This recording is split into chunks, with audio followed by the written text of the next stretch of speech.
नमस्कार दोस्तों, my name is Bhupen Sharma, motivation speaker, business coach. Most important topic पर चर्चा करने जा रहा हूं। साइंटिफिक रीजन बताने जा रहा हूं अमीर बनने का। साइंस ऑफ गेटिंग रिच, किस तरीके से हम साइंटिफिक तरीके से अमीर बन सकते हैं। जैसे कि आपको पता होगा, आप सांस लेते हैं, इसके भी साइंटिफिक रीजन होता है, क्योंकि आपके अंदर ऑक्सीजन जाती है। और अगर पेड़ जिंदा है, उसके पीछे एक साइंटिफिक रीजन है, क्योंकि वो कार्बन डाइऑक्साइड ग्रहण करते हैं।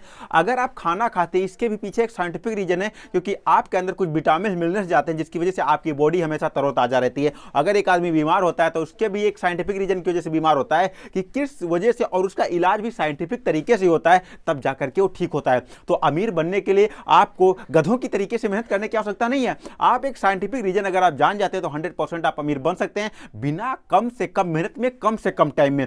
अगर कम से कम टाइम में, कम से कम मेहनत में आप अमीर बनना चाहते हैं तो आपको जो है साइंस ऑफ गेटिंग रिच के बारे में जानना बहुत जरूरी है। जैसा कि काफी सारे लोगों को देखा गया, पहले जो हकीम वैद्य थे वो लोग इलाज करते थे, महीनों इलाज करने में लग जाता था और क्या होता था, मरीज चला जाता था दुनिया छोड़ के। बट आज की डेट में जो साइंस आ गई थी, टेक्नोलॉजी हाई फाई हो गई, जिसकी वजह से, साइंस की वजह से आज की डेट में आप शाम को दवा मिलती है और सुबह आदमी तरोताजा हो जाता है। उसी तरीके से ये जो अमीर बनने का तरीका, ये भी अगर आप साइंटिफिक रीजन समझ जाते हैं तो 100% आप सफल और सक्सेसफुल इंसान बन सकते हैं, बहुत ही कम समय में, बहुत ही कम पैसे लगा करके, बहुत ही जो है कम मेहनत करने के बाद। ठीक है, तो इसके बाद हम 6 पॉइंट्स जो आपके साथ डिसाइड करने जा रहे हैं, चर्चा करने जा रहे हैं।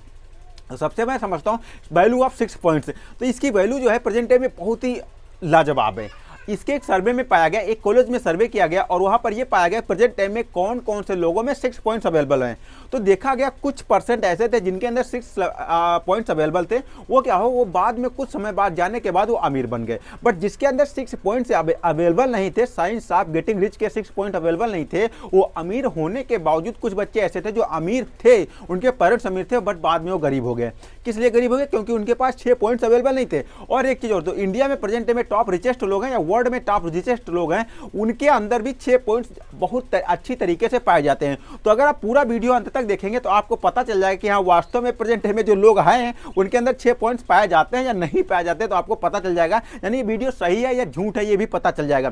तो चैनल को सब्सक्राइब कर लो, बेल आइकन दबा लो, क्योंकि हमारे चैनल पर सिर्फ अर्निंग और बिजनेस रिलेटेड वीडियोस अपलोड होते हैं। अगर आपका सपना है बहुत सारा पैसा कमाना, सफल बिजनेसमैन बनना, तो चैनल को सब्सक्राइब करना बिल्कुल ना भूलो। और मेरा एक सपना है हर उस युवा को एक अच्छा बिजनेस या अच्छा पैसा कमा कर देने का। तो मेरा सपोर्ट करो ताकि हम हर युवा तक पहुंच सकें। लोगों तक वीडियो जरूर शेयर करना। तो एक अब स्टार्ट करता हूं कि फर्स्ट पॉइंट से। तो ये एक आदमी था जिसे ये पता चलता है कि उसकी पड़ोस में एक शॉप है और जहां पर एक क्रीम है, फेस क्रीम, जिसकी वैल्यू 100 रुपीज है। तो अब वो अपने फ्रेंड्स को कॉल करता है कि भैया आप, मुझे एक क्रीम लेनी है, क्या ये क्रीम यहाँ पर 100 रुपीज की मिल रही है? तो वो कहता है कि भैया यहाँ पर 100 रुपीज़ की मिल रही, बट अगर आप इसे सिटी में जाते हो 50 किलोमीटर्स या 45 किलोमीटर या 25 किलोमीटर्स पे जाते हो, तो आपको यही क्रीम आपको 50 रुपीज़ की मिल जाएगी, जहाँ पर इसका होलसेल है। अब वो क्या करता है, वहाँ से जाता है उस क्रीम को वहाँ से खरीदने के लिए। अब जब सिटी में 25 किलोमीटर बाद जाता है तो वहाँ पर एक भीड़ लगी होती है लोगों की, काफ़ी सारे लोग होते हैं। वो हर कोई तो क्रीम को खरीदना चाहता है, क्योंकि क्रीम जो फेस क्रीम होती है, काफ़ी हर आदमी चाहता है कि मैं अच्छा दिखूँ। अब लाइन लगाने के बाद लगभग 30 मिनट के बाद जो है वो वहाँ पर उसे क्रीम मिलती है और वापस आकर के बताता है कि मैंने एक क्रीम खरीद ली, क्रीम वहाँ से मैं खरीद करके लाया हूँ। वो दोस्त कहता है यार तुम तो बहुत बेवकूफ़ हो। लेकिन एक चीज़ मैं आपको बता दूँ, आप उसने जो 50 रुपये बचाए, आपको कैसा लगा? वो इंटेलिजेंट था या फिर नहीं था, ये कमेंट्स में जरूर बताइएगा। लेकिन आम लोगों की अगर सोच से देखा जाए तो 100% इंटेलिजेंट था, क्योंकि उसने 25 किलोमीटर जाने के बाद अपने 50 रुपये बचा लिए। ठीक है, बट अगर ये कोई बिजनेस माइंडसेट वाला आदमी, साइंस ऑफ गेटिंग रिच क्या कहता है, साइंस क्या कहता है कि आपने वहां पर जाने के बाद अपनी एनर्जी भी खत्म कर दी, नंबर 1। नंबर 2, अपने पैसे का भी लॉस किया, आपका किराया लगा होगा, भाड़ा लगा होगा, पेट्रोल लगा होगा, साथ में एनर्जी, पैसा और टाइम को वेस्ट किया। 3 चीजों को वेस्ट करने वाला आदमी कभी भी सफल नहीं हो सकता, कभी भी सक्सेस नहीं हो सकता। अगर वो थोड़ा सा माइंड का यूज करता, कंप्यूटर पे सर्च करता, मोबाइल नंबर वहीं से ऑर्डर बुक कर देता, उसके घर पे आ जाता, मात्र 10 से 20-25 रुपए डिलीवरी चार्ज भी लग जाता, बट उससे टाइम तो बच जाता, कम से कम वहां जाना तो नहीं पड़ता। तो टाइम को प्रोटेक्ट करता है अमीर आदमी, टाइम को प्रोटेक्ट करता है अमीर आदमी। और गरीब क्या करता है, टाइम को वेस्ट करता है। तो हमेशा अपना फोकस जो लगाओ वो पैसा कमाने के बारे में लगाओ, ना कि पैसा बचाने के बारे में। सेविंग करना अच्छी बात है, बट पैसा कमाना उससे ज़्यादा अच्छी बात है। इनकम सोर्सेज बढ़ाओ, कहाँ कहाँ से आप इनकम आ सकते हैं, इनकम कहाँ कहाँ से आनी है, ना कि इनकम कहाँ कहाँ तक जानी है। एक आदमी क्या है, वो आदमी जैसे कि उसको एक बिजनेस करना है, तो बिजनेस करना है तो वो पहले ये सर्च करता है, सेलेक्ट करता है अपने माइंड में कि मैं बिजनेस कौन सा करूं। ठीक है, उसे जब पता चल जाता है बिजनेस कौन सा करूं, तब उसे एक्ट कर देता है और तुरंत वो बिजनेस स्टार्ट करता है। फिर वो पता करता है कि कस्टमर को अपने पास कैसे लाऊं। अब बाद में कस्टमर भी उसके पास आने लगते हैं। फिर जब कस्टमर बहुत सारे आने लगते हैं तब वो सर्च करता है कि अपने बिजनेस को बड़ा कैसे करूं, इंटरनेशनल लेवल पर कैसे ले जाऊं, फिर अपने बिजनेस को ऑनलाइन कैसे ले जाऊं। क्योंकि इसमें देखिए क्या है, एक्शन ओरिएंटल। इसका मतलब क्या होता है, वो स्टेप बाय स्टेप अपने काम को तुरंत सीखता है, तुरंत अप्लाई करता है। बट एक आम आदमी क्या करता है, वो पूरा बिजनेस का चिट्ठा तैयार करेगा कि बिजनेस को कैसे करना है, कैसे बड़ा करना है। अब सब कुछ देखने के बाद उसको लगता है, पूरा बोझ जब सर पे लग जाता है तब वो सोचता है अरे यार ये तो काम बड़ा मुश्किल है, तो मैं कर ही नहीं सकता। साइंस ऑफ गेटिंग रिच का मतलब यही है कि आपको थोड़ा थोड़ा जितना जानते हो उतना ही इंप्लीमेंट करो। सेकेंड एग्जांपल लेता हूं यूएसए मिलिट्री स्ट्रेटेजी का। ये किस तरीके से वर्क करती है, इसका शॉर्ट भाषा में होता है ओडा। ओडा का मतलब क्या होता है, यानी पहला क्या आता है ऑब्जर्व, सेकंड आता है वो से ओरिएंटल, थर्ड डी से आता है डिसाइड और फोर्थ से आता है एक्ट। यानी सबसे जबरदस्त उसमें सोल्जर्स जो थे यूएस में, वो लोग ओडा को अप्लाई करते थे, यानी तुरंत एक्शन लेकर के वर्क स्टार्ट कर देते थे। सही है या गलत है वो बाद में डिसाइड होता था, यानी गलत है तो उसे सही बनाया जाता था और अगर सही है तो सही है ही है। फिर फास्ट टू अचीव फास्ट, यानी कि आपको जब जितना ही जल्दी आप किसी भी वर्क को स्टार्ट करोगे उतना ही जल्दी उसे अचीव करोगे। अमीर जो होता है वो क्या करता है, हु के बारे में सर्च करता है, और जबकि गरीब हाउ के बारे में सर्च करता है। आपको पता है कि आप प्रेजेंट टाइम में जियो के जो ऑनर हैं मुकेश अंबानी, क्या आपकी जो कॉल करते हो कॉल उठाते नहीं उठाते, उनके आदमी उठाते हैं। ठीक है, या सेकंड नंबर पे अगर बात करूं तो एप्पल के जो स्टीव जॉब्स हैं, क्या वो मोबाइल बना करके आपको देते नहीं, उनके लोग बना करके देते हैं। या फिर अगर जो है एक बात कर लेते हैं एक ऐसे आदमी की जो क्या करता है आपका घर बना करके देता है, यानी कि वो कॉन्ट्रैक्टर है। क्या वो पूरा घर बनाता है, नहीं बनाता है।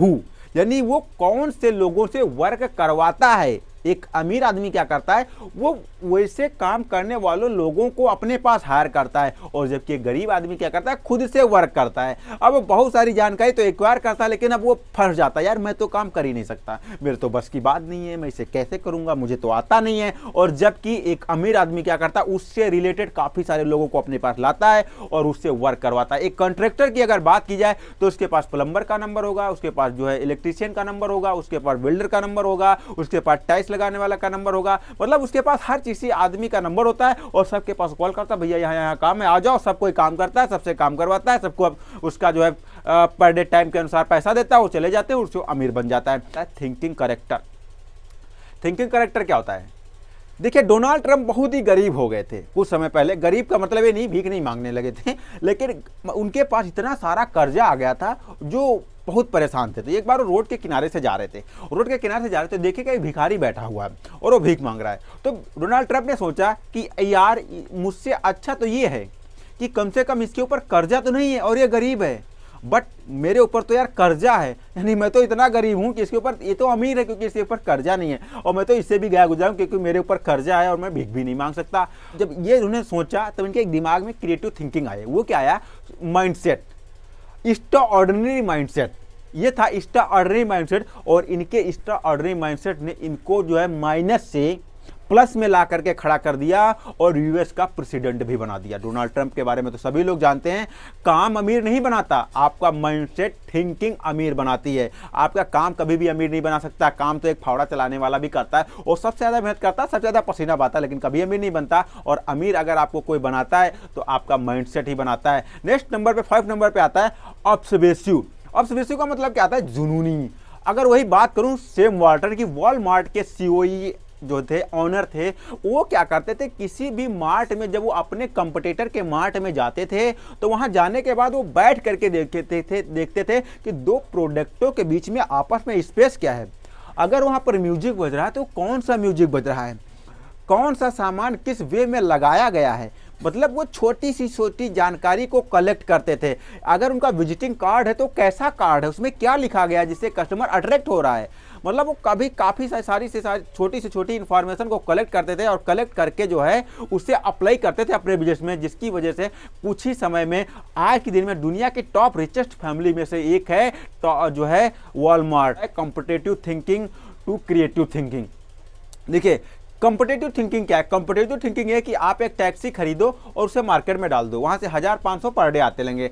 अब कॉम्पिटिटिव थिंकिंग क्या है? बहुत सारे लोग क्या होते हैं दुनिया में 70 से 80% लोग कॉम्पिटिटिव थिंकिंग के शिकार हो जाते हैं। वो सोचते हैं यार कितना कंपटीशन है, कितना कंपटीटर है दुनिया में, कितना कंपटीशन है, बहुत सारा कंपटीशन, मैं इस काम को नहीं कर सकता। बट एक क्रिएटिव थिंकिंग वाला उस कॉम्पिटिटिव थिंकिंग से निकल करके बाहर सोचता है। जैसे कि उबर के फाउंडर जो है ट्रेविन ने क्या किया, उन्होंने क्या किया कि एक वेबसाइट बनाई, एक ऐप बनाया, उन्होंने क्रिएटिव थिंकिंग को कॉम्पिटिटिव थिंकिंग को क्रिएटिव थिंकिंग में कन्वर्ट कर दिया और आज की डेट में उबर के लगभग 69 कंट्रीज में ये सर्विसेज दे रहा है। उबर करोड़ों का जो इनके पास टर्नओवर हो गया, करोड़ों की संपत्ति हो गई, जबकि खुद की गाड़ी एक नहीं है। ये कहते हैं क्रिएटिव थिंकिंग, ना कि कॉम्पिटिटिव थिंकिंग। तो 6 पॉइंट आपको समझ में आ गए होंगे, आशा करता हूं। इसके भैया सबके पास ये शेयर कर दो ताकि हर कोई अच्छे तरीके से समझ सके और अपने आप को एक साइंटिफिक रीजन से ग्रो कर सके। मिलता हूं फिर किसी धमाकेदार वीडियो में, ओरिजिनल वीडियो में, तब तक के लिए नमस्कार।